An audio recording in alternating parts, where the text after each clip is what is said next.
Hello and welcome back to Oversky Card Spotlight. This week we're going to take a look at the floating structure Sky Anemone. Now this card is a little unfortunate really because it's actually really good. It's an amazing card for what it does. It's a zero cost flying taunt structure that can be summoned anywhere. That means it can be summoned anywhere on the map and stop your opponent in their tracks.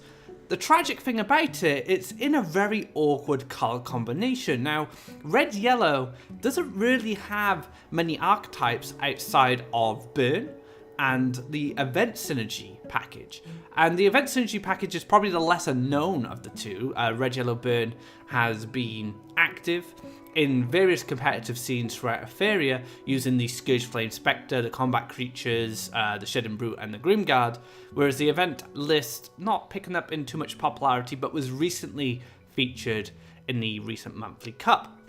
So I decided to talk about Sky Anemone in my recent article. You can check that out in the description below, along with a deck list I built around SKC's red-yellow events that he used in the monthly cup. Now, SKC has used red-yellow events on ladder in the past. I've played against him, and it's a tricky deck, but it does utilize this card, which I think is incredibly strong, but just has a bad color combination.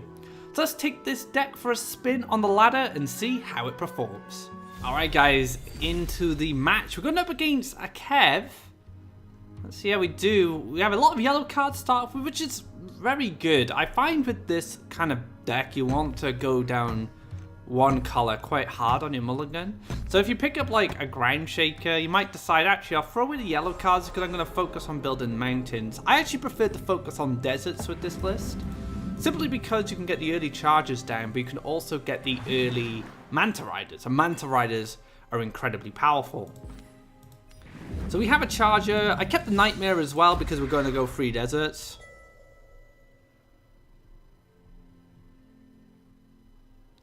And yeah, Charger to get the nerf. If you didn't see the nerfs, be sure to check out my last episode of Card Spotlight, which covered the balance patch.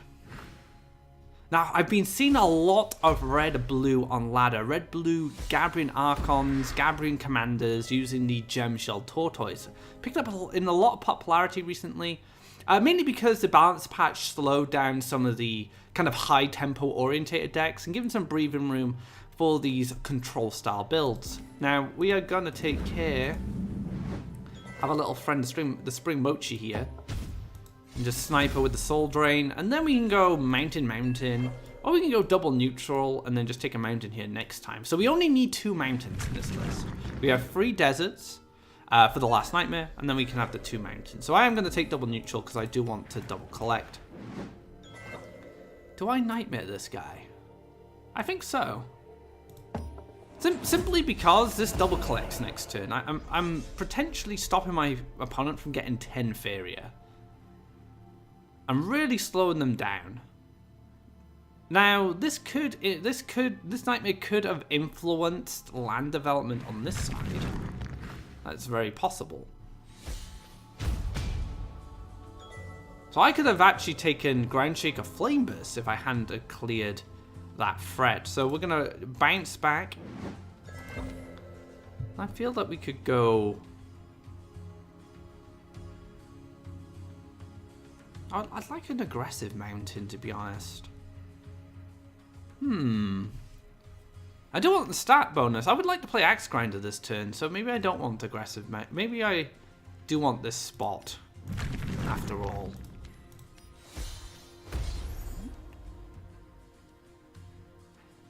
I think the other Charger is worth setting up because we're setting up the other Charger to contest the left-hand side. I think the threat of a Charger in this position is quite deadly, actually. If our opponent goes too deep, like if our opponent ever moves here and Charger's sitting at this spot, Charger could quite easily take care of it. Oh, Manta Rider, what a pickup. Such a fantastic card. So we could go aggressive Desert Manta Rider from this position. Could be a Garadan or a Firestorm coming up. Maybe Axe Grinder is a little safer, less of an investment in Faeria. Allows us to potentially take a draw or push double neutrals across, so take more aggressive lands.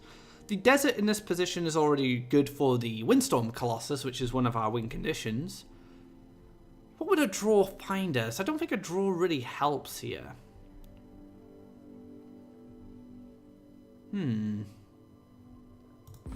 Yeah, let's take the aggressive Manta Rider. So we're potentially pushing 10 damage next turn. Now, Garadan could come down.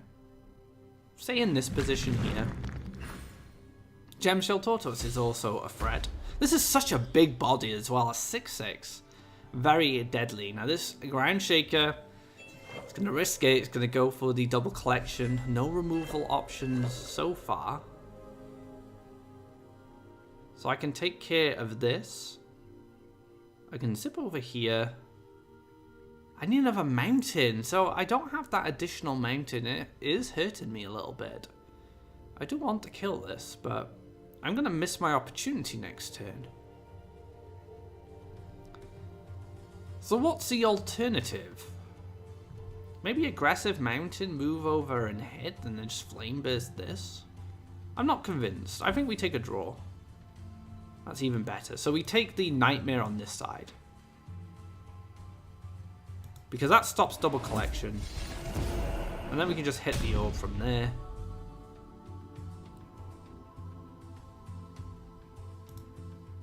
And I'm happy to shimmy these across now. Because I want to represent damage next turn. Now this might... If the Gemshell Tortoise wants to clear this before setting up some form of Garadan or Firestorm, yeah, it needs to do that first. So going for the Ground Shaker. Oh man, double Ground Shaker. Absolutely brutal. That's one of the best things you can get. Into the Commander. Okay.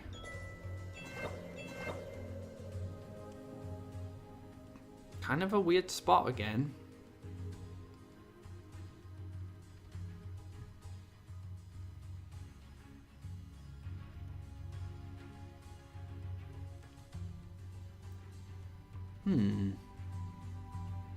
So I can't play a Ground Shaker even if I drew it. Don't have enough Faeria, don't have enough lands. Now I need to weigh up. This can... See, this can actually kill my Axe Grinder. I don't like that. So I'm thinking maybe I just want to trade these guys off and then Flame Burst this. So it can't get to my Axe Grinder. But then again, there's neutrals in a way, so... You would still need to draw a very specific card in order to do that. So maybe I Flame Burst nothing. Maybe I just hit face and play another Axe Grinder.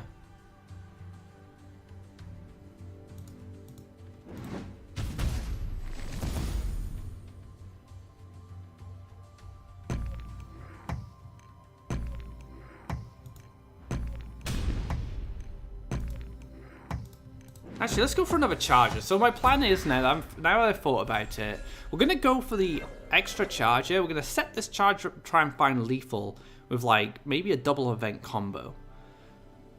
And there was no activation on the commander, so this means that our opponent needs to draw and find something of, well, it happened, of a 7+ or higher in order to kill the Axe Grinder. So this shimmy's out the way, but it still gives us a good path for the Windstorm Charger to go in and push damage next turn. Now if I pick up a Flash Wind, could be in a good spot. So I have 3, 4, 5, 6, 7. I need another 3 damage from somewhere. Let's take a draw. Interesting.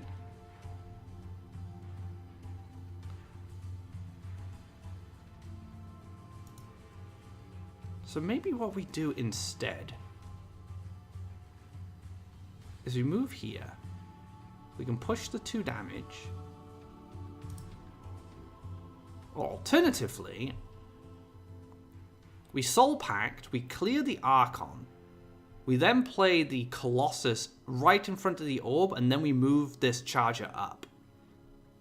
Because this is 5 damage, and this is 9. So I'm 1 damage off lethal. Now, I could just go for, like, an all-in play here. Like, Soul Pact, Flame Burst face, Hit face, and maybe Colossus. Would I be able to afford that? 2 events. And then I can just bank on drawing a Ground Shaker to finish the game for me. But I don't know if our opponent's running Radiance or any healing. So I think I prefer the Soul Pact line. So we just take the Soul Pact. We kill this. We move this onto this lake. We move this across. And then we pass. So we're setting up lethal for this turn. We didn't have lethal last turn, so I went for the clear. It's going to be a bargain. And then the Colossus plus the Flame Burst combined is going to be enough to kill our opponent. But we also have the Charger to give us additional damage if we need it. Now that needs to be a taunt. There's only a taunt is going to stop. Oh, it's a Phantasm. Phantasm, again, kind of works out. Another Soul Pact. So again, like, we're once again a damage off. Let's see if we can draw another event. Ground Shaker. So now we have the lethal in hand. So we take Soul Pact.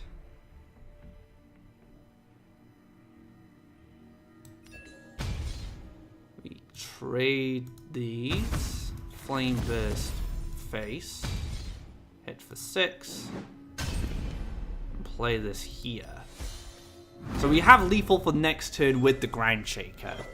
Fingers crossed there's not a Radiance or a Healing Song or an Emperor's Command. I don't think there will be, to be honest.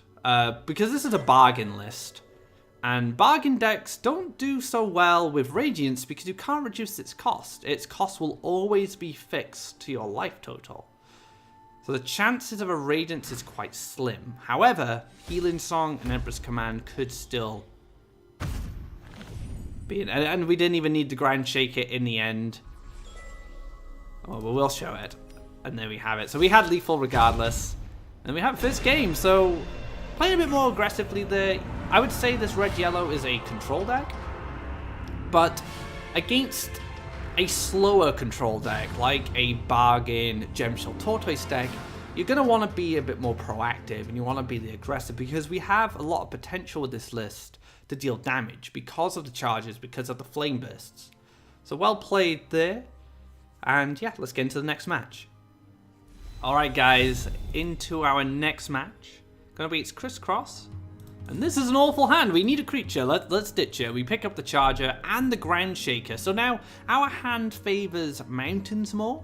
I was talking about this in the first game. You kind of want to play your lands based on the elements you pick up. I feel the deserts are better here regardless. Because I have a Charger.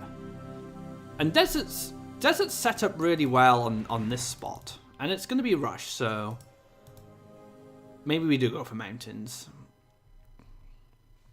Let's work out the timing of this. Double neutral. That's 2 turns. That means I can go mountain, mountain. Our opponent then deserts, for example. Maybe air elementals. I want to be able to Ground Shaker. So let's take mountains. We'll go for mountains because it gives us the most removal options against rush. However, if this was a non-rush matchup, I'd strongly consider going desert first. That is a Mace Man. Garudan. Not going to be very helpful here. Well, I don't know, maybe. What would our opponent play next turn? Do I want to get more out of my opponent before I decide to commit, say, a Ground Shaker to the board?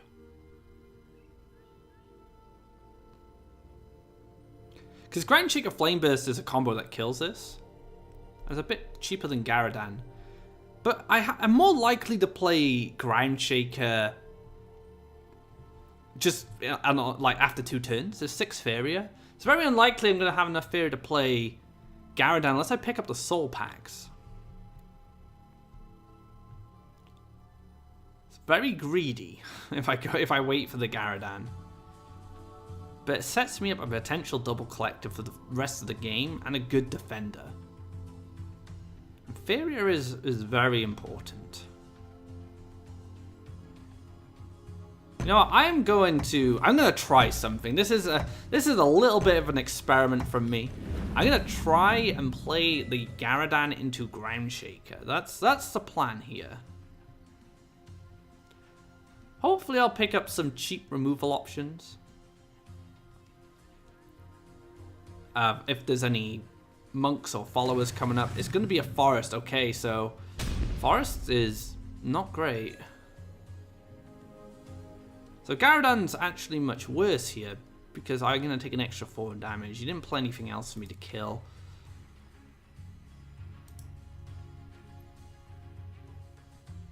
Let's lock this forest in.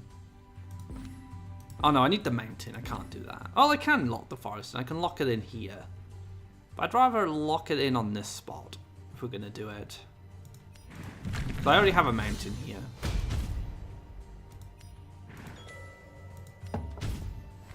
So now our opponent must attack in the straight line. It gives us a lot of good defensive options. Might see our opponent push double neutrals. They feel that perhaps they need the collect Faeria. But something like a Verdant Force is going to be very difficult for me to deal with from this point. So I'm hoping it's something like a Runin's Messenger. I can answer a Messenger. A Grizzly. Grizzly doesn't represent too much damage.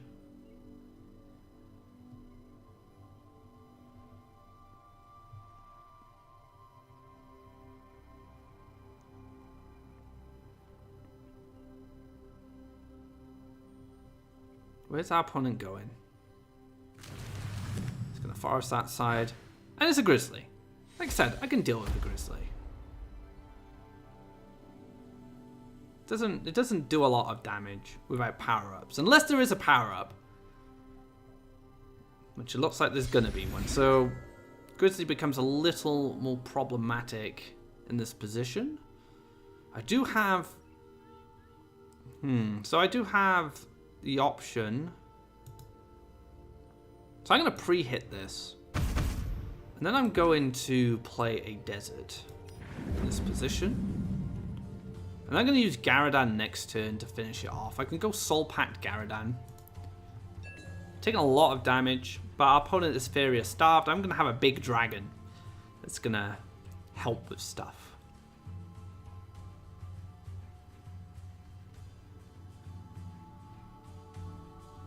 I can't see my opponent playing anything else at this point, unless it's just another power-up.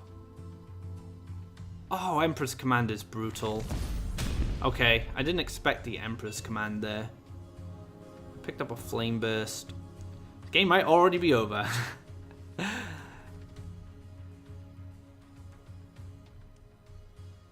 Yeah. Soul Pact is incredibly dangerous because I don't actually kill this. Take 2, put me down to 9. Needs double power up to kill me.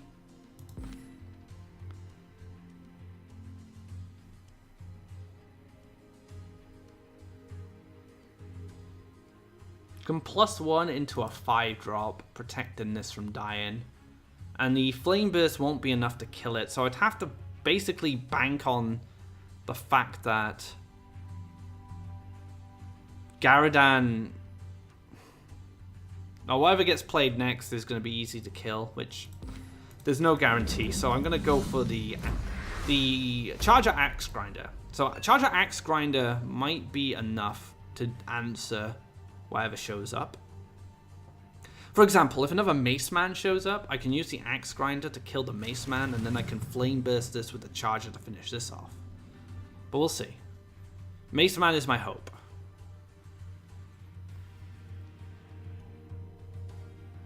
Oh, the Emperor's Command caught me off guard, guys. I must be honest. I wasn't expecting it. And it's not an uncommon card.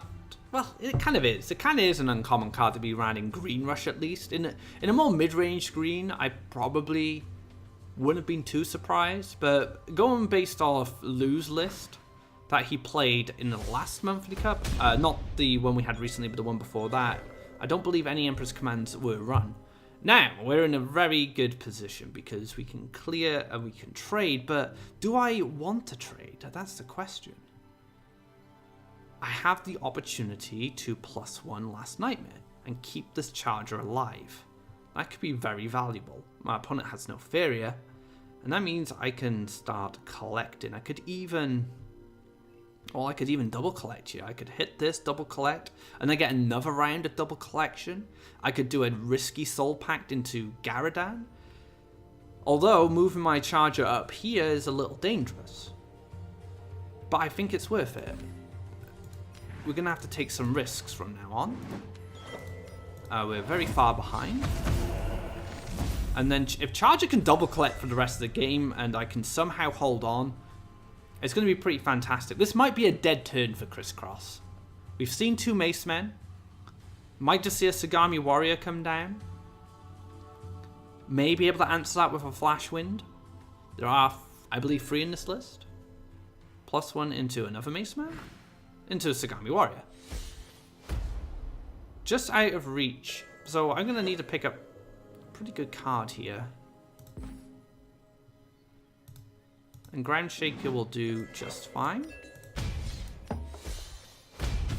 Ground Shaker can block the Sagami Warrior. Now, the Sagami Warrior does collect a Faeria and does allow a Verdran Force to come down this turn, but I have the Flame Burst in hand with the Charger to answer it. So I do have options available to me. I'm just very low on life. I kind of had the hope there's no Freedom Fighters. Freedom Fighters would be a problem. Now, our opponent might feel that I'm stabilizing at this point. May run Crystal Flower as well. That's all, the only reason I think you go for another Forest at this point. And it looks like it is going to be a Crystal Flower. That's very troublesome because that puts us down to 1. Which means there's no more Soul Packs. Soul Pact is out of the question. Now I could run Healin's list, but I haven't needed it up until now. It's been doing alright. It's gonna struggle against Rush because there's a dual color deck that doesn't have Taunt. Now I'm curious to see if our opponent doesn't push damage this turn to keep a Collector, which would be very interesting. I can see a bit of hesitation.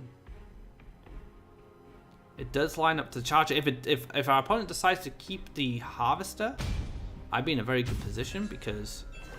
Oh, I do have a bit of healing. I have the Soul Drain. That works out for me just fine. I want to Flame Burst this because this gives me a double Collector on this side.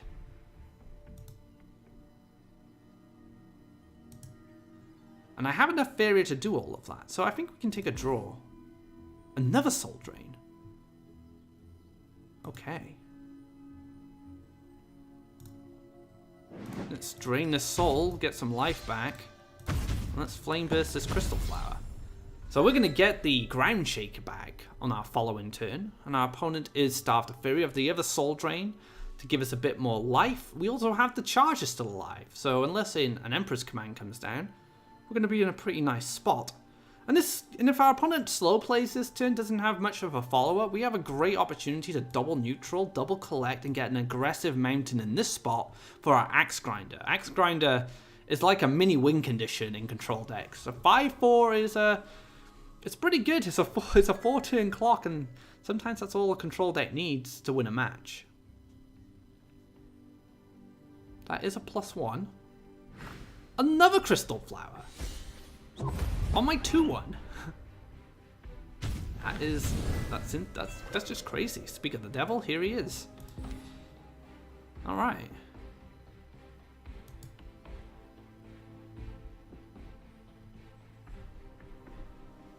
Maybe we do this instead. And we just give up collect. Maybe we give up double collection, move this back into a defensive position. I have a Soul Drain, and then we play an aggressive Axe Grinder. So our options here are the double neutral plan, like I said. Then play Air Elemental. But to be honest, I'd rather have Ground Shaker as a defender. And with the Soul Drain, I can kill Verdran Force. And there's no way this is the only spot where a Verdran Force could come down, which is not going to happen anytime soon, just because of the Faeria count. So I think we should start trying to leverage our opponent a little bit and go for the Axe Grinder. And this allows me to Air Elemental here, play a Desert, which gives me a card draw. And that means I can start pushing damage, and then I can move the Air Elemental into double collection on this side. I think we've stabilized. Stabilization is definitely on the cards here. The Soul Drain is very helpful. I think a Grizzly is pretty much the only thing that stumps me at this point. Another Crystal Flower! All 3 Crystal Flowers! Okay. We need defenders. Defenders are gonna... Yeah, we're gonna have to get a defender here, so...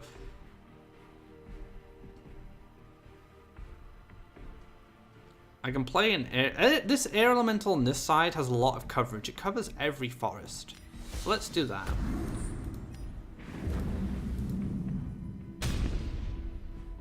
I'm gonna...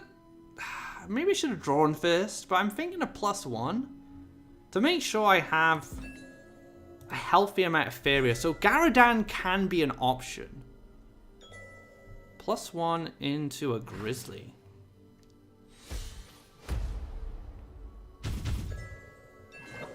Oh, here we go. This is an annoying card for green to deal with. A very annoying card, because there's not really any way they can deal with it outside of Emperor's Command. So what I can do in this situation is I could pre-hit with the Soul Drain to play around Emperor's Command, because Emperor's Command plus power up, oh, it could be actually a Runin's Guidance would be pretty sad. So I'm gonna have to dig for removal. So I can collect, I can +1. It's not gonna give me the Garadan. Well, if I'd drawn that, we'd have a different game. Okay. Feel like we should play around the Emperor's Command regardless. We can take the face hit, because that gives us a Flame Burst lethal. So we'll play this. We'll take the Soul Drain. And we'll hit face and we'll pass. So our opponent needs +1, Runin's Guidance, and Emperor's Command to win this game. On this turn. Oh, he's going for the heal. Okay. Gonna sustain. So he had the one piece of the puzzle, but didn't have both of them. Oh wow, I had 2 Guidance. Oh no. Double Guidance. Collect +1. Garadan is not gonna be enough. I need a bit more damage if I want to answer this. So we're gonna have to take a draw here. Wait, before we take the draw, we collect +1 Garadan. Not gonna be enough. Okay. Yep. That's kind of sad. Had the double heal. Well, had the 1 heal into the power up. Maybe I was greedy. Maybe I should have played the Axe Grinder to play around that. So, actually, in hindsight, the Axe Grinder defensively was probably the safer line. Because I can hit face. Doesn't do enough. I need to be able to play Ground Shaker and Garadan in this situation. It is just not going to happen. So, a little unfortunate there, but it was a good game regardless. We'll throw in a towel. And unfortunately, things did not line up. All the Crystal Flowers! All 3 of them! Come on. give this deck a fighting chance. But that was a good game regardless. Let's move on to our next one. Alright guys, another match. Hopefully a little more successful this time. What a hand! It's all yellow, we'll keep it. Coldplay would be very happy with this hand. A little sad about the last game. I must be honest. I had the comeback. The comeback was in my grasp. But the answers all lined up for my opponent. Sad time. So I'm pretty happy with how long I held off for. It was insane, actually. If there wasn't so many crystal flowers, I probably would have won that game. But this is card games. You can't bank on if I had probably done something or I'd probably drawn something I would have won. It doesn't work. That's not how card games work. You either draw or you don't, and you have to just accept your wins and defeats with how the cards play out. So we had Forest, Earthcraft to start things off from our opponent, and a lake. So this looks like some ramp variation, a blue-green ramp. Yep, we see an octopus. That's fair. It's going to be a 3/7. Okay. So we can take care of this problem quite easily with a charger.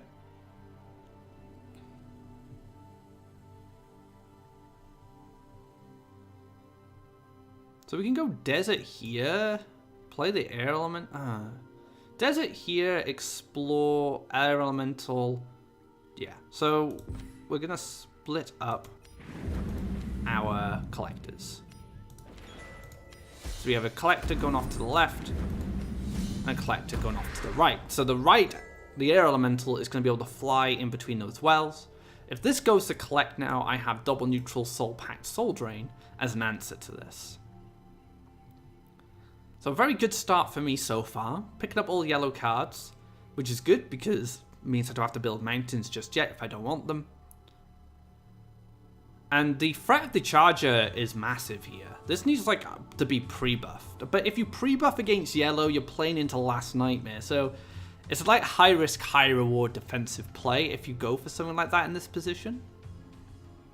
Also playing this as a 3/7 is very dangerous against yellow anyway because of Choking Sands. Now I've opted not to play Choking Sands in this build because I run Soul Pact, I have a bit more Faeria to work with, and because I run stuff like Manta Rider, which is very durable, it means I can collect a lot of Faeria, well, in theory.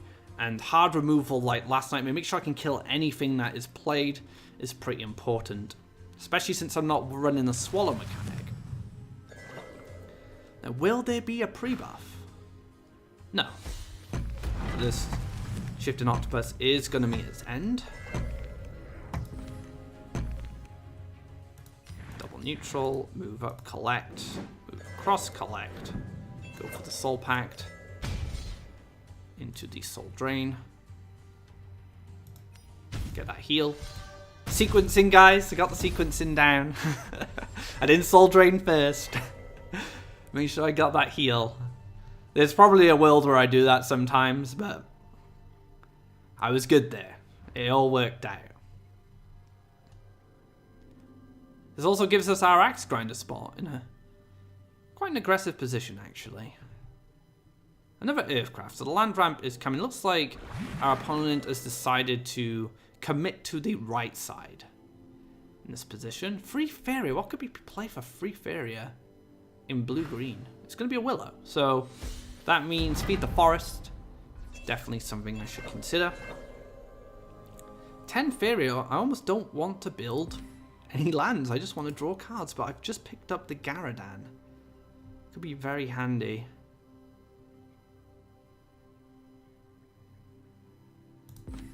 So killing the wood elemental in this position doesn't do anything.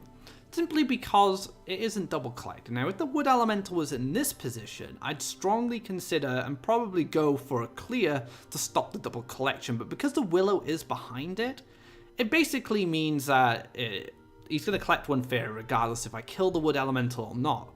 So that means I'm going to move into a more defensive position so I can collect more Faeria. I'm going to take a mountain here, then I'm going to go back and collect, and I'm going to pass. Now when I get my last mountain down, I'm going to be able to draw as many cards as I choose, and that's what I'm going for. I'm sitting on 12 Faeria, I'm tri-collecting, my opponent's only collecting from one well. And we do see the feed go down, so the Willow is going to get munched up there to build more Faeria, but fortunately for me, the Faeria is still in my advantage. I just don't have the hand advantage at this point. it's going to be another Willow, which Garadan lines up very nicely to, but it's going to be fed. Who would have thought? The double feed the forest. One Faeria over me, one card in hand advantage, but I'm collecting from free well. So even double feed the forest in this position, I am still in favor. Now, it very much depends on what happens next. If a Frog Tosser was to come down and clear, let's say clear my Charger, although that might seem quite bad, it's not terrible because I'll have a Garadan follow-up. So Garadan's given me a lot of leverage in this match at the moment. So moving over, okay. Is that going to be a Frog Tosser? I'm expecting a Frog Tosser. It's going to be a War Elemental. Wow, he's going in. More creatures, please. Just keep playing stuff. That's great. I'll take it. I'm going to get fantastic value off Garadan now. Absolutely insane.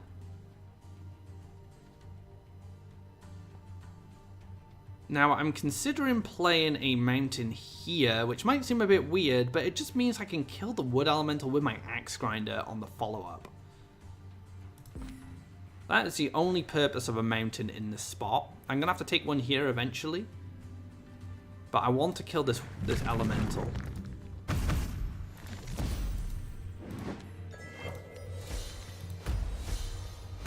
I want to have a 6/6 and a Charger to push damage next turn.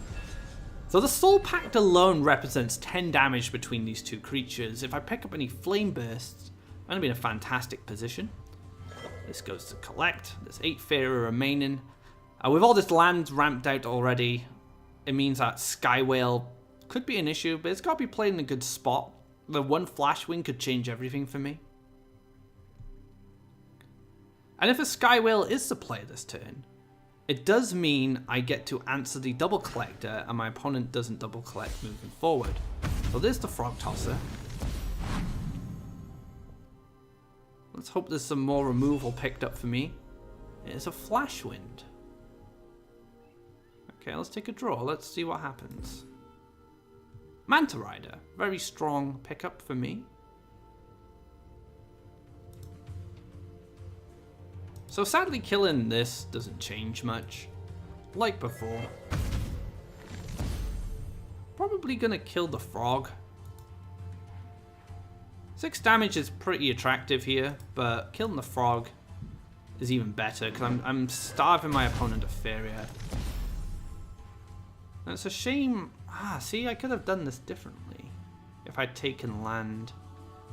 Could have Flash Wind my Manta in between the wells.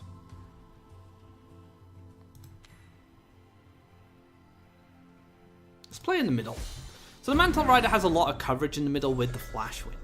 I can pretty much get anywhere from the center tile with the Manta Rider to clear a threat. Now, my opponent still has a lot of Faeria. I really want to starve my opponent of Faeria. That's my game plan here. Green-blue ramp can't do a lot if they don't have Faeria to work with. They're a very Faeria-dependent archetype.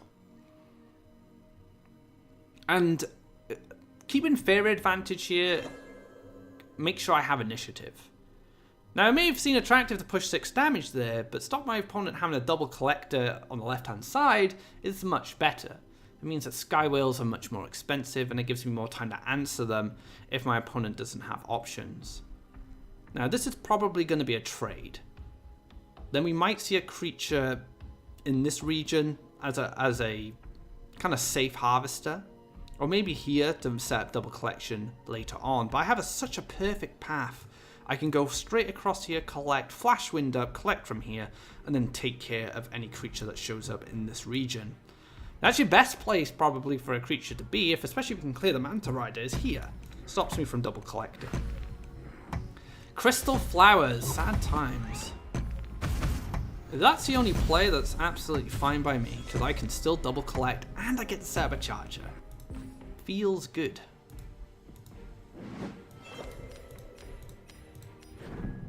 Garadan's back. He means business. I'm going to go all in here. We're just going to play lots of creatures. It's not like blue-green ramp has any AoE. The next grinder and Garadan can push 10 damage next turn. I can push 15 damage next turn. in fact, with the Manta Rider as well. So I'm demanding answers from my opponent. Wood Elemental. It's not really an answer. It's going to get fed. Free feed the forest this game. 12 cards remaining. No surprise. If you look at the card difference, my opponent has 11 cards left in deck. Well, I have 19. So the card advantage definitely being in their favor, but, you know, I am ahead on board. And Skywhale doesn't collect Faeria, so I don't really care if something gets swallowed. I'm still going to push a lot of damage regardless.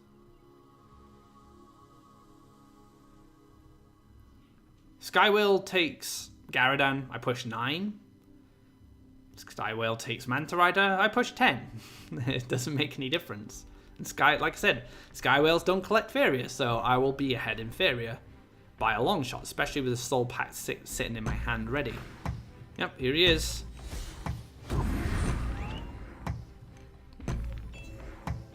Now this is where I race my opponent.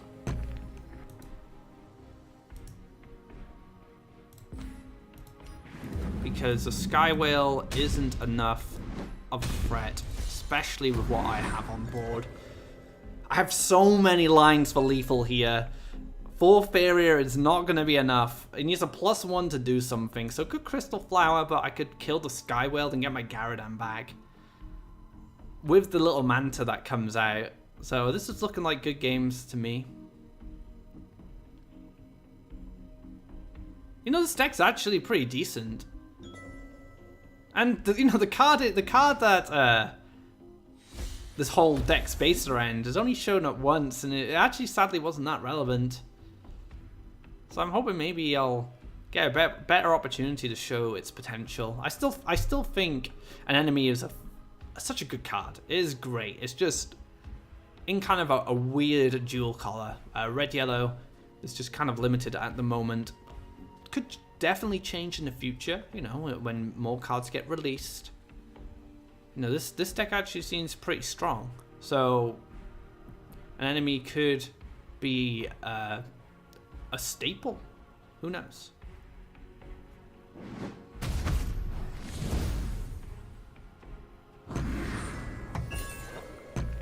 So how much damage do I have? 7. Yeah, I have lethal. So I hit for 4, 6, 11. Oh no, I don't have lethal. I thought this was a flash win for some reason. Let's make sure. Let's draw. Oh, crunching. Oh man. Okay. How do I want to do this? I guess I just kill this, right?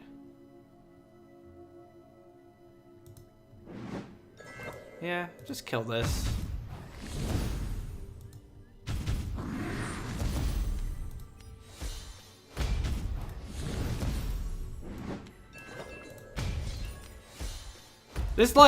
This pretty much guarantees I win. Now I may have had lethal there. I don't know. It doesn't really matter. And there we have it. Winner, winner, chicken dinner. So 2-1. Pretty happy with that result. This deck's really fun. Definitely recommend giving it a try. That wraps up this episode of Oversky Card Spotlight. It was more of a deck spotlight in the end, kind of showing the power of red-yellow events. I actually really like the deck. I definitely recommend giving it a go. Give it a shot. I'm sure you guys will enjoy it too. You'll find this card very useful in just stopping your opponent from doing stuff. One of the things I like about this card is not only can you stop it, say, your opponent from hitting your creatures or hitting your orb, but you can also stop your opponent from collecting Faeria, which is very valuable in a deck that's quite Faeria hungry and wants to control the wells. So yeah, a Sky Enemy, very good card. So yeah, that wraps up this episode. Thank you very much for watching. If you liked this video, be sure to give it a thumbs up. And if you haven't already, drop a subscribe to keep up to date of when our content goes live. If you haven't checked out my balance patch card spotlight from last week, be sure to check it out. There were a lot of changes made, and it opened up a lot of options and basically completely changed the metagame. That's why we're seeing so many different decks on the ladder at the moment. Players are trying to find out which are the new top decks. It's going to take a while, I think, because there's a lot of, like I said, there's a lot of changes, and I feel like our metagame is going to evolve consistently for the next few months. Thanks again, guys. I hope you enjoyed this episode, and I hope you guys enjoyed the red-yellow events inspired by SKC. I hope you guys also enjoy Sky and Enemy.